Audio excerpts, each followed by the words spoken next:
नमस्कार दोस्तों। आज आपको इस वीडियो में काइंडली चेक पेरी सर्विस इज प्रॉपरली इंस्टॉल्ड और नोट, यानी आपकी पेरी सर्विस जो है वो आपके सिस्टम में इंस्टॉल सही प्रकार से प्रॉपरली है या नहीं है, ये मैसेज आता है बीओबी के अंदर, बैंक ऑफ बड़ौदा के अंदर। इसमें शायद आपने वीडियो सर्च करते करते मेरी वीडियो तक आप लोग पहुंच चुके हो। ये वीडियो शायद आपको कहीं वीडियो मिला भी नहीं होगा, यूट्यूब पे किसी ने नहीं डाला इसकी समस्या का समाधान क्या है क्योंकि अभी मैंने सर्च किया था तो मैंने सोचा कि इसका समाधान जो है वो डाल दिया जाए। इस समस्या का सलूशन करने के लिए मैंने कम से कम 10 से 15 सिस्टम जो है वो ट्राई कर लिए हैं जिसका सलूशन हो चुका है। इसका सलूशन मैंने क्या किया वो भी मैं इस वीडियो में बताऊंगा, लेकिन उससे पहले कुछ एक जो सामान्य प्रॉब्लम्स हैं उनके बारे में बता देता हूँ। एक तो आपके सामने ये मैसेज आता है 240 वाला, एरर 240 वाला। तो इसका समाधान तो ये है कि आपको अपने जो ड्राइवर हैं बायोमेट्रिक के वो दोबारा डालने हैं। उसके बाद आपकी जो बीसी है वो सक्सेसफुल लॉगिन हो जाएगी। अब बायोमेट्रिक के ड्राइवर कैसे डाले जाते हैं, किस प्रकार से डालने होते हैं, कौन कौन सी सावधानी रखनी है, इसके बारे में जानना है तो आप मेरे चैनल पे और वीडियो हैं, मोरफो इंस्टॉलेशन कैसे करना है सही प्रकार से, वो आप देख करके कर सकते हो। मैंने सिर्फ इसमें यही बताया कि इस समस्या का सोल्यूशन सिर्फ यही है कि आपको अपनी बायोमेट्रिक के जो ड्राइवर हैं वो सही प्रकार से डालने हैं। उसके बाद में एक ये मैसेज आता है रजिस्टर्ड यूनिक कियोस्क आईडी वाला, तो इसका समाधान भी हो जाता है और 1-2 मिनट का काम होता है। इसका लिंक भी मैं नीचे वीडियो के डिस्क्रिप्शन में डाल दूंगा कि इसका समाधान क्या है। इसका समाधान मैं बता भी देता हूं। वैसे इसका समाधान ये है कि आपको माइक्रोसॉफ्ट की जो सेटिंग है, माइक्रोसॉफ्ट एज की जो सेटिंग है वो सही प्रकार से नहीं है। उसकी सेटिंग कैसे की जाती है, किस प्रकार से, वो स्टेप बाय स्टेप जो है मैं आपको जो फाइल है, टेक्स्ट फाइल जो है वो मैं डाल दूंगा, उसको देख करके आप उसको कर सकते हो। तो इसका सोल्यूशन आपको मैंने बता दिया कि इसका सोल्यूशन ये है कि आपकी माइक्रोसॉफ्ट एज की सेटिंग में ही दिक्कत है, बाकी आपकी अन्य ड्राइवर वगैरह जो भी हैं उनके अंदर प्रॉब्लम है तो पहले आपको वो निकालनी पड़ेगी। उसके बाद में ये जो मेन जो सेटिंग है, इसका मेन जो रीज़न है वो सिर्फ माइक्रोसॉफ्ट की सेटिंग का है, तो उसको आप सही प्रकार से करोगे तो ही ये सही प्रकार से चलेगा। इस मैसेज को जो हटाने का काम है वो मेरी जो सेटिंग है, जो फाइल मिलेगी आपको उसके आधार पर ये आप हटा सकते हो 2 मिनट के अंदर। लेकिन ये हटाने के बाद में आपकी अन्य कोई समस्या आती है तो वो आपके सिस्टम पर डिपेंड है, आपकी आईडी पर डिपेंड है, आपके सॉफ्टवेयर बायोमेट्रिक के ऊपर डिपेंड है, आपकी पेरी सर्विस पे डिपेंड है, आपके सिस्टम में कोई वायरस है या नहीं है उस पर डिपेंड है, यानी बहुत सारी चीज़ें देखनी पड़ती हैं। लेकिन ये समस्या का सोल्यूशन जो है वो सिर्फ और सिर्फ वही होगा जो आपको डिस्क्रिप्शन में मिल जाएगा। इसके बाद बहुत सारी ये मैसेज भी आता है मैक्स रिट्राई काउंटिंग वाला, रिच रिपोर्ट वाला, ये मोरफो के अंदर आता है। तो ये भी आपका जो सोल्यूशन है, जो मैंने इसका सोल्यूशन बताया था इसी के साथ उसी ट्रिक से इसका सोल्यूशन भी आप कर सकते हो। लेकिन ये साथ में ये भी निश्चित करना है आपको कि आपकी मोरफो के जो ड्राइवर हैं वो सही प्रकार से इंस्टॉल है या नहीं है। यदि मोरफो के ड्राइवर सही प्रकार से इंस्टॉल हैं तो जो मैं इसकी जो फाइल दे रहा हूँ उसके साथ ही इसकी जो ट्रिक है वो भी साथ उसमें ऐड है, उसका आप उपयोग करोगे तो इसका सोल्यूशन भी उसके अंदर से आपको मिल जाएगा। इसके बाद में please log in with RD device, ये एरर रहता है तो इसका मतलब है भाई आपका जो ड्राइवर है वो सही प्रकार से, पूरी बीसी का ड्राइवर है वो गड़बड़ है और इसको आपको करना है। पूरे ड्राइवर आप, यानी ड्राइवरों के अंदर क्या आता है कि आप, एक तो आता है आपकी माइक्रोसॉफ्ट एज की सेटिंग, दूसरा आता है आपकी पेरी सर्विस सही प्रकार से इंस्टॉल हो, तीसरा आता है कि मोरफो USB जो ड्राइवर हैं वो सही प्रकार से इंस्टॉल हो, चौथा आता है कि मोरफो RD के ड्राइवर हैं वो सही प्रकार से इंस्टॉल हो। ये सारा सब कुछ इंस्टॉलेशन सही प्रकार से होने के बाद में आपकी नेटवर्क स्पीड डाउन नहीं होनी चाहिए, आपके सिस्टम में कोई वायरस नहीं होना चाहिए, आपकी विंडोज सही होनी चाहिए, आपका हार्डवेयर किसी प्रकार से स्पार्किंग नहीं कर रहा हो, ये भी देखना है। क्योंकि आप ड्राइवर डाल देते हो लेकिन आपकी मोरफो जो है वो स्पार्किंग कर रही होती है।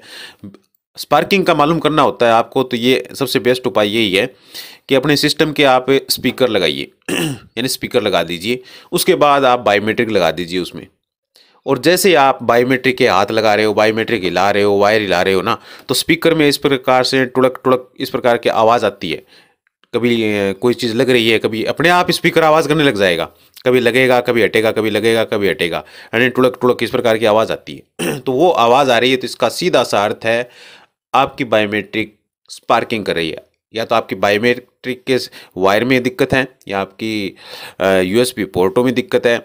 उसका सोल्यूशन यही है कि आप अपनी बायोमेट्रिक को किसी और कंप्यूटर के लगा के देखो, यानी जिसमें प्रॉब्लम चल रही है उसमें नहीं, किसी और कंप्यूटर में लगा के देखो, वहाँ पे भी सेम प्रॉब्लम आ रही है तो ये क्लियर हो जाता है कि आपकी बायोमेट्रिक में दिक्कत है। और यदि दूसरा उपाय ये है कि यदि आप जो है कोई सही बायोमेट्रिक जो दूसरे में बिल्कुल सही चल रही है उसको आप अपने कंप्यूटर के लगा के देखो, यदि वो भी उसी प्रकार से प्रॉब्लम कर रहा है, कभी लग रहा है कभी हिट रहा है कभी हिल रहा है, कभी ये इसी प्रकार के मैसेज दे रहा है, तो इसका मतलब है आपके पोर्टों के अंदर, कंप्यूटर वाले के अंदर दिक्कत है, यानी दोनों चीज़ क्लियर हो जाएंगे। तो इसका सोल्यूशन मैंने आपको बता दिया है। और अभी कुछ एक और दिखा देता हूँ मैं जिनका समाधान जो करना है। एक अभी BOB के अंदर PLQ35 प्रिंटर भी आप यूज़ कर सकते हो। इसका सॉल्यूशन भी आपको मिल चुका है इस ऑप्शन के अंदर, इसका सेटिंग भी आप करवा सकते हो। बाकी मैंने अपने चैनल पे डाला हुआ है और इसका सॉल्यूशन मैंने आपको बता ही दिया कि ये क्या है। और एक समस्या और आती है जो बहुत बड़ी है जिसका मैं समाधान बताऊंगा, अभी उसको मैं निकालने की कोशिश कर रहा हूँ, PDF खुल नहीं रही है। चलो इसको बंद करके दोबारा से खोलने की कोशिश कर रहे हैं। ये है वो, इसको देखते हैं हम यहाँ से खोल के, यहाँ से भी नहीं खुल रही है तो चलो हम इसको थोड़ा सा प्रीव्यू करके देखते हैं। यहाँ से नहीं हो रहा है तो इसको ओपन विद करते हैं। यानी एक समस्या के बहुत सारे समाधान होते हैं, एक ही समाधान मत किया। देखो इसमें खुल गई ना।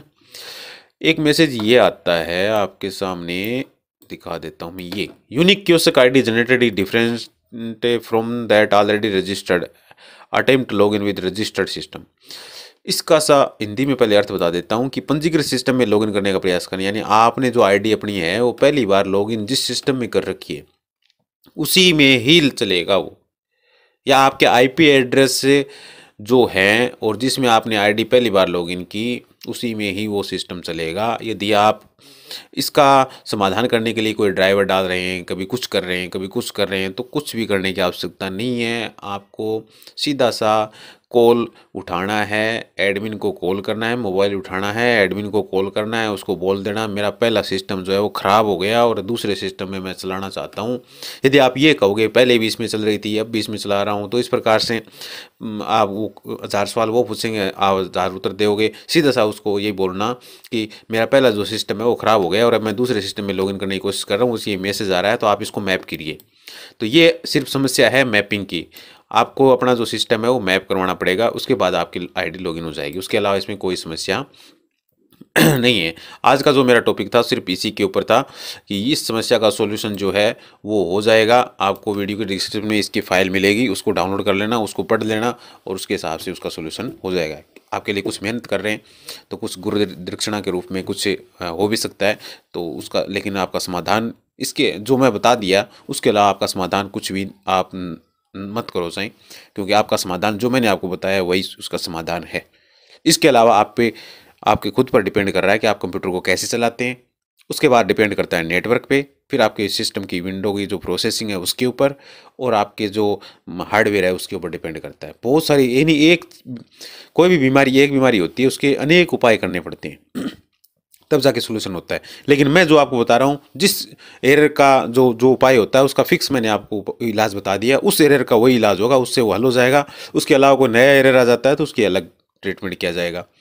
और सबसे बेस्ट उपाय यही है कि अपने सिस्टम का जितना भी कचरा है पहले उसको टेम्परेरी कुकीज़ हिस्ट्री वगैरह फाइलें सब कुछ हटा करके और फ्रेश सॉफ्टवेयर इंस्टॉल करें। उसके बाद कोई मैसेज आता है तो उसका फिक्स समाधान आपको मिल जाता है।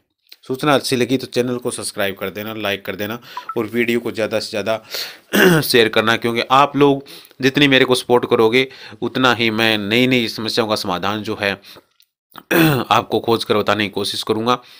और बहुत सारे लोग जो हैं इस समस्या से ग्रसित हैं तो इसका जो सोल्यूशन है वो आपको वीडियो में मिल जाएगा। और जो मैंने आपको एक ये जो समस्या बताई थी इसमें भी बहुत सारे जो लोग हैं वो तरह तरह के, कभी बोलते हैं मैंने ये सॉफ्टवेयर इंस्टॉल कर दिया, बहुत सारे लोग ये बोलते हैं कि मेरा तो वही सिस्टम है जो मैंने पहली बार लॉगिन किया है लेकिन ये प्रॉब्लम आ रही है। हाँ मैं भी मानता हूँ कि आपका वही सिस्टम हो सकता है, या होगा वही सिस्टम है, लेकिन आपके आईपी एड्रेस या तो आपने कोई मोबाइल चेंज किया है या आपने नेटवर्क चेंज किया है, यानी जिस नेटवर्क से आपने, यानी जो नेटवर्क आपने लगा रखा था और उस पहली बार की बात कर रहा हूँ, पहली बार जिस नेटवर्क से आपने लॉगिन किया था, जिस नेटवर्क से आपने कनेक्शन लिया था, उसी के और उसी सिस्टम से, उसी बायोमेट्रिक से वो क्या है, आईडी रजिस्टर्ड हो जाती है। और जब आप कभी चेंज करते हो मोबाइल वगैरह और कुछ नेटवर्क, तो उसका आईपी एड्रेस वगैरह सब कुछ ऊपर नीचे हो जाते हैं। तो उस कंडीशन में भी मैंने डीएम साहब को कॉल किया था, तो उन्होंने यही बताया था कि इसका आईपी एड्रेस वगैरह कुछ मैपिंग होता है। तो आप अपने एडमिन से संपर्क कर लेना, इसका समाधान आपके हाथ में नहीं है और ना ही मेरे हाथ में, इसका मैं भी नहीं कर पा रहा हूँ समाधान। इसका सिर्फ एडमिन है, वो आपके सिस्टम को रीसेट कर देगा। रीसेट आईडी करने के बाद में ये फ्रेश से अपडेट करेगा, तो ये चल जाएगा। थैंक यू, धन्यवाद।